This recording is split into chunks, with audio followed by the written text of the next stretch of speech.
한국이 좋다는 일본인이 37%로 역대 최고라고 합니다. 반면에 한국인은 일본에 대한 호감도가 줄어들었다고 하는데요.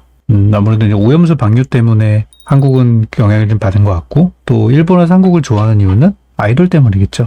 근데 이제 조사 그 표본이 1000명 정도밖에 안 돼가지고 그렇게 많지는 않은 것 같습니다. 어쨌든 2013년도부터 연례적으로 조사를 했는데 2016년도에 있었던 29%보다도 한국에 대한 호감도가 더 높다고 합니다. 그래서 얼마 전에 보니까 그 한국으로 수학여행을 오는 일본 학교도 있다고 하더라고요. 다만 올해 한일 관계가 개선된 것으로 양국 국민 모두 체감하는 것으로 조사가 됐다고 합니다. 이거는 이제 뭐냐면 우리나라 엔터나 또 엔터에서 파생되는 다른 산업들, 뭐 드라마, 영화 또는 화장품 등등등 그런 것들에 대해서 좀 기대할 만한 부분이라는 거죠. 그래서 이번에 SM이 분기 사상 최대 실적이 전망된다고 하고 하이브, JYP, YG도 두 자릿수의 성장세라고 합니다. 엔터주가 좋을 거라는 부분에 있어서는 얼마 전에 있었던 수출입 얘기랑 또 엮어가지고 봐야 될 수 있는데, 우리가 반도체도 그렇고 배터리도 그렇고 자동차도 그렇고 원자재를 수입해서 가공한 다음에 수출하는 그런 구조로 가고 있어요.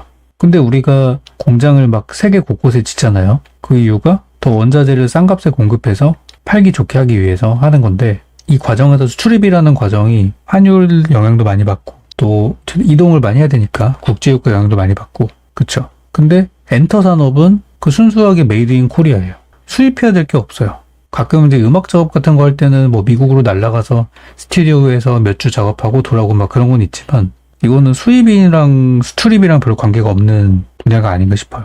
그래서 경기가 안 좋을 때나 아무리 한국의 주요 산업이었던 뭐 반도체 이런 것들이 좋지 않더라도 어쨌든 K-팝이라는 요 산업은 쉽게 무너질 산업은 아닙니다. 이번에 이제 3분기에 엔터드 실적 전망치가 나왔는데요. 예상했던 대로 하이브 쪽이 엄청난 실적이 좋다고 지금 나오고 있고 5,300억 정도가 매출액인데, 영업이익의 영역으로 가면은 매출이 5,300억인데 어떻게 영업이익이 이거밖에 안 되지라고 할 수 있어요. 물론 이제 이 중간에 들어가는 게 비용이죠, 비용. 그러니까 하이브는 매출도 엄청나지만 투자를 많이 하고 있구나라고 생각할 수 있고, 또 비용이 상당히 많이 들어가는 구조라고도 볼 수 있어요. 어쨌든 영업이익은 600억, 660억 정도 나온다고 합니다. 여기 보면은 이제 BTS가 다 이제 군입대 가고 막 흩어져가지고 개별 활동하고 있잖아요. 드라마 나오고 예능 나오고 솔로 활동하고 하면서, 그러다 보니까 더 많은 그룹들이 활동을 하고 그러면서 마케팅 비용들이 많이 소모되는 게 아닌가 싶어요.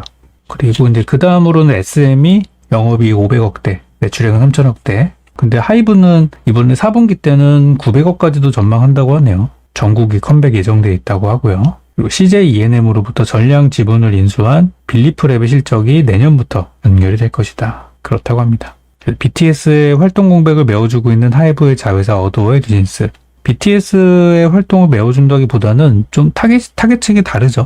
뉴진스는 이제 뭐 이런 땜빵 수준이 아니라 거의 이제 헤드라인으로 가도 될 것 같다는 생각입니다. JYP 쪽에서는 3분기 매출액 등등등 지난 분기가 사상 최대였었고 조금 줄어들 거라고 하는데요. 또 앨범 열심히 팔고 있고 트와이스가 반영이 되었는데 재계약 리스크가 있죠.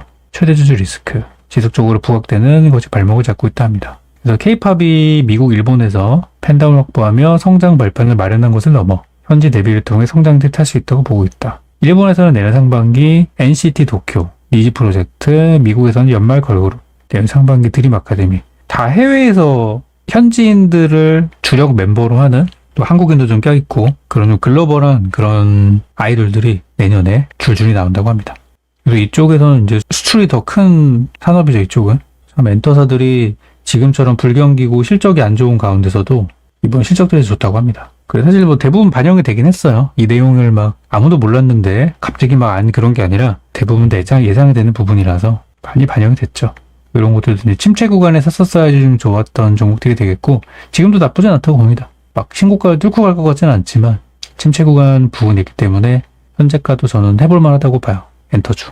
하이브, SM은 최근 성장세가 가파르긴 하는데 조금 별로고요. 나쁜 건 아닌데 약간 이런 하향세 느낌이 나서. 그리고 JYP는 여기 지난 분기가 이미 정점을 쳐가지고 뚫을 수 있을까 좀 애매해요.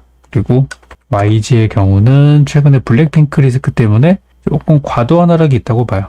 그래서 여기 한 6만원, 5만원 사이가 저는 저가 매수 기회가 될 것 같아요. 그래서 이제 블랙핑크 리스크가 뭐 얼마나 갈지 모르겠지만 요 구간에서 모아두면 좋지 않을까. 그래서 하이브는 지금도 나쁘지 않고 사기에, YG 엔터는 떨어질지 안 떨어질지 모르겠어요. 그렇지만 더 떨어지면 좋겠다 정도입니다.